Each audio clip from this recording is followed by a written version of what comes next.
Halo, Assalamualaikum warahmatullahi wabarakatuh. Perkenalkan, nama saya Iwan Solihin.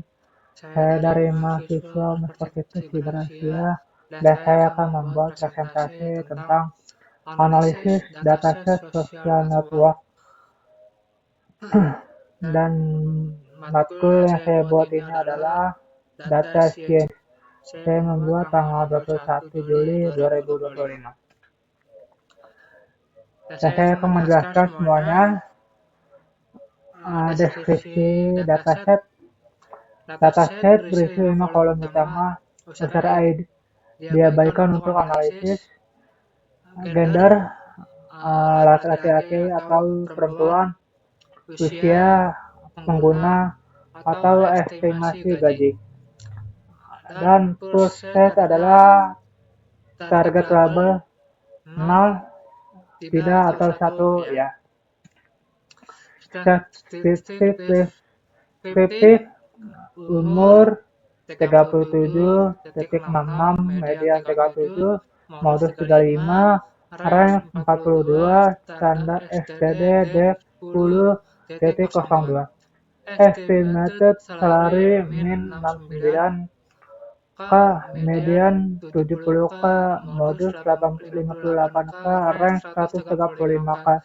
STD D60K, purchase min 0.36, modus 0 lebih banyak yang tidak membeli. Terplot estimated salary. Pembeli cenderung di usia 35 dan gaji Rp60.000. Tidak ada pola linear jelas menunjukkan distribusi sebar pengguna. Instagram distribusi normal, puncak di usia 30 sampai 40. Salary skewed right, banyak pengguna bergaji menengah. Plus hashtag ketidakseimbangan data lebih banyak. Nah, Batplot dan salary usia outlier 20 dan sampai 55 tahun. Gaji outlier 130.000. Memberikan ringkasan distribusi dan deteksi anomali. Refleksi visualisasi terbaik Boxplot menyediakan ringkasan distribusi outlier mudah terlihat, lebih informatif dibanding Scatterplot dan Instagram.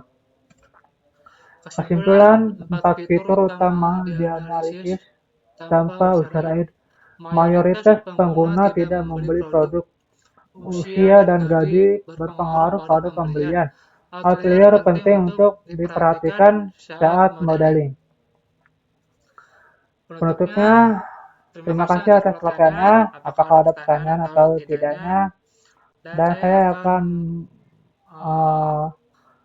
kasih lihat gambar lebih jelasnya.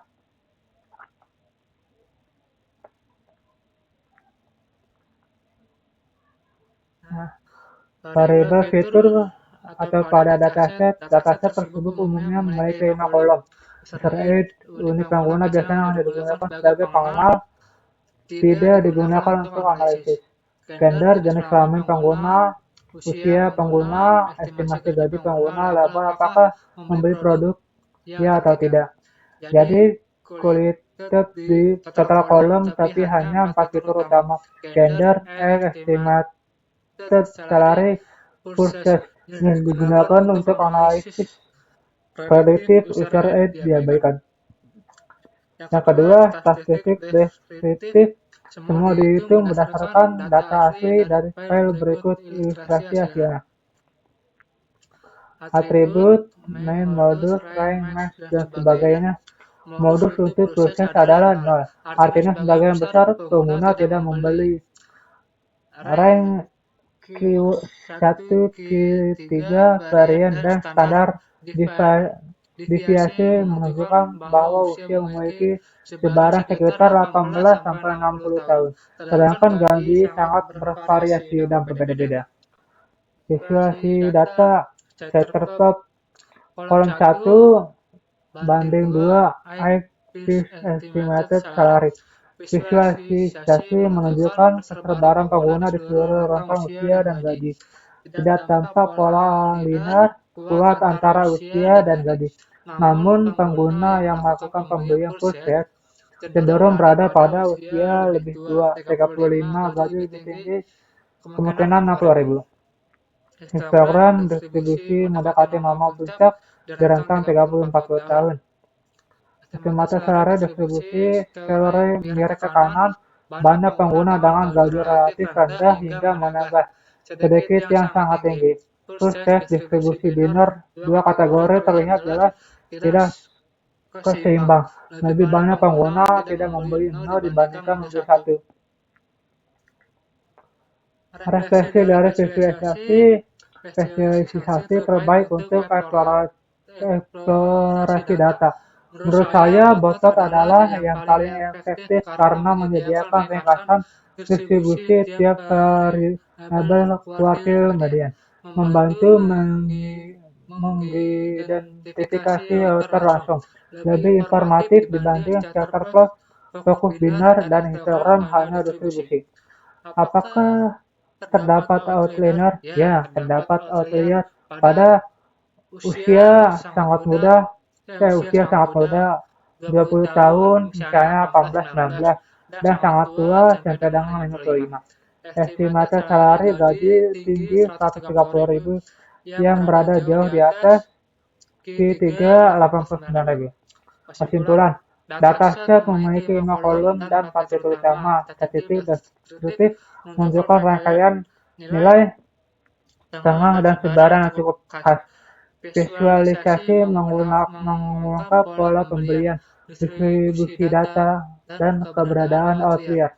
Botot sebagai berguna untuk eksplorasi awal karena memberikan insting tentang sebaran dan anomali data. Dan ini adalah template notebook analisis data set social network ADS. Dan ini adalah unggah dan baca dataset. Selanjutnya, statistik deskriptif menggunakan Python. Dan selanjutnya, visualisasi menggunakan Python juga. Dan statistik lanjutan rank kuartil varian standar deviasi menggunakan Python. Dan hasilnya akan seperti ini. Terima kasih, sekian dari saya. Wassalamualaikum warahmatullahi wabarakatuh.